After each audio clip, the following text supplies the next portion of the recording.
Hello friends, welcome to defence matrix. तो एक बड़ी न्यूज निकलकर सामने आ रही है इंडियन नेवी के सेकंड एयरक्राफ्ट कैरियर पर, जहां पर ये पहले कयास लगाए जा रहे थे कि IAC-2 जो कि एक 60,000 टन प्लस कैटेगरी का एयरक्राफ्ट कैरियर होगा या फिर एक सुपर कैरियर होगा, जिसको लेकर खींचातानी जो है वो नेवी और गवर्नमेंट के बीच में चल रही थी।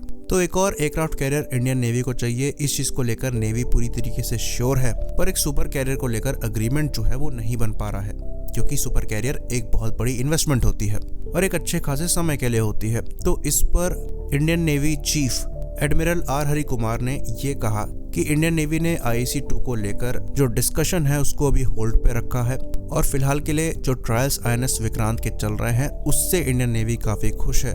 तो ये चीज भी डिस्कशन में है कि हो सकता है रिपीट ऑर्डर IAC-1 के दे दिए जाएं। और ऐसी चीज हम पहले भी डिस्कस कर चुके हैं, जहां पर हमने ये कहा था कि अगर इंडियन नेवी को 3 एयरक्राफ्ट कैरियर एक बार में ऑपरेट करने हैं तो जो दूसरा एयरक्राफ्ट कैरियर है इसके ऑर्डर जल्द से जल्द देने पड़ेंगे, क्योंकि INS विक्रमादित्य एक रिफर्बिश्ड एयरक्राफ्ट कैरियर है जिसकी सर्विस लाइफ 10 से 20 साल में खत्म हो जाएगी, तो आपको उसका रिप्लेसमेंट भी चाहिए होगा। तो एक और एयरक्राफ्ट कैरियर अगर आप अभी ले लेते हैं तो फ्यूचर में INS विक्रमादित्य को आप एक सुपर कैरियर से रिप्लेस कर सकते हैं और एक बार में आपके पास तब 3 एयरक्राफ्ट कैरियर होंगे। और इवन अगर आप IAC-1 का रिपीट ऑर्डर देते हैं तो इसमें CSL का ये कहना है कि वो 5 साल में ये डिलीवर कर सकते हैं, यानी कि आने वाले 5 साल में आपके पास 3 एयरक्राफ्ट कैरियर वैसे ही ऑपरेशनल हो जाएंगे। तो ये एक स्मार्ट मूव है अगर लिया जाता है तो।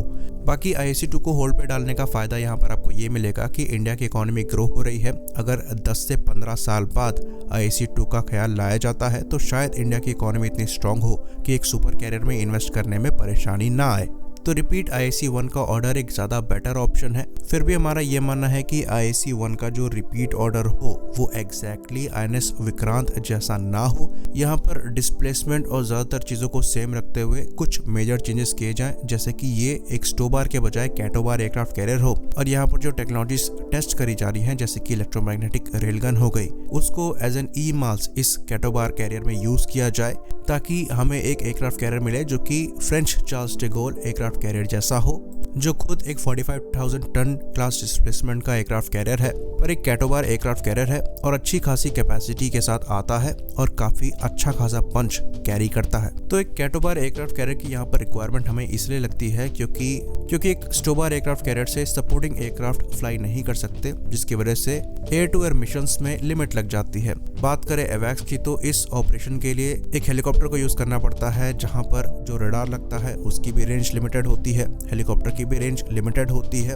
और इसकी स्पीड भी लिमिटेड होती है। इसके बजाय अगर यहाँ पर एक फिक्स्ड विंग एयरक्राफ्ट यूज किया जाए, जैसे कि E-2 हॉक-आई है, तो ज्यादा फायदा हो। पर E-2 हॉक-आई जो है वो खाली कैटोबार एयरक्राफ्ट कैरियर से ही लॉन्च हो सकता है। तो ये जो स्टोबार एयरक्राफ्ट कैरियर की लिमिटेशंस हैं, इनको हम आगे कैरी फॉरवर्ड नहीं करना चाहेंगे।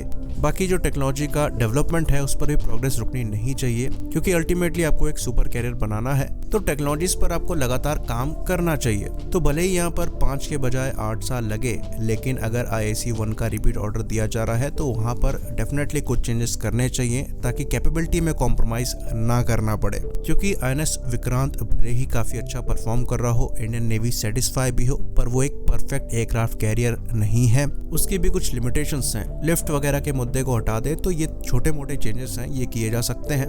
पर अगर एयरक्राफ्ट की कैटेगरी की बात करें तो हम फ्रांस और अमेरिका जैसी कंट्री की मदद लेकर एक कैटोबार एयरक्राफ्ट कैरियर बना सकते हैं। टेक्नोलॉजीज हमारे पास पहले से ही अवेलेबल है, इम्प्लीमेंट करना है, इसमें समय जरूर लगेगा पर ये वर्थ होगा। पर एक चीज यहाँ पर क्लियर है कि अब इसकी पॉसिबिलिटी अच्छी खासी है कि एक और एयरक्राफ्ट कैरियर इंडियन नेवी की सर्विस आने वाले 10 से 15 साल में ज्वाइन करे। अगर वो IAC-1 का एग्जैक्ट रिपीट ऑर्डर भी है तब भी वो एक मेजर कैपेबिलिटी बूस्ट है, और अगर मॉडिफाइड INS विक्रांत है तो इससे बेहतर कुछ हो ही नहीं सकता। बाकी IAC-2 को लेकर डिस्कशन चलता रहे, कोई डिसीजन लिया ही ना जाए, इससे बेहतर है कि उसको पॉज किया जाए। उसकी जगह पर IAC-1 की कैटेगरी का एक और एयरक्राफ्ट कैरियर लिया जाए, ताकि आने वाले समय में आपके पास 3 एयरक्राफ्ट कैरियर हो। फिर फ्यूचर में जब INS विक्रमादित्य को रिटायर किया जाए तो उसको IAC-2 क्लास के एयरक्राफ्ट कैरियर से रिप्लेस किया जाए। तब तक हो सकता है इंडिया की इकोनॉमी एक सुपर कैरियर के डेवलपमेंट में सहयोग दे और गवर्नमेंट को डिसीजन लेना और भी ज्यादा आसान हो। तो ये एक प्रैक्टिकल मूव है। आई होप इन्फॉर्मेशन यहाँ पर क्लियर हो। इसी बात पर हम इस वीडियो को खत्म करेंगे।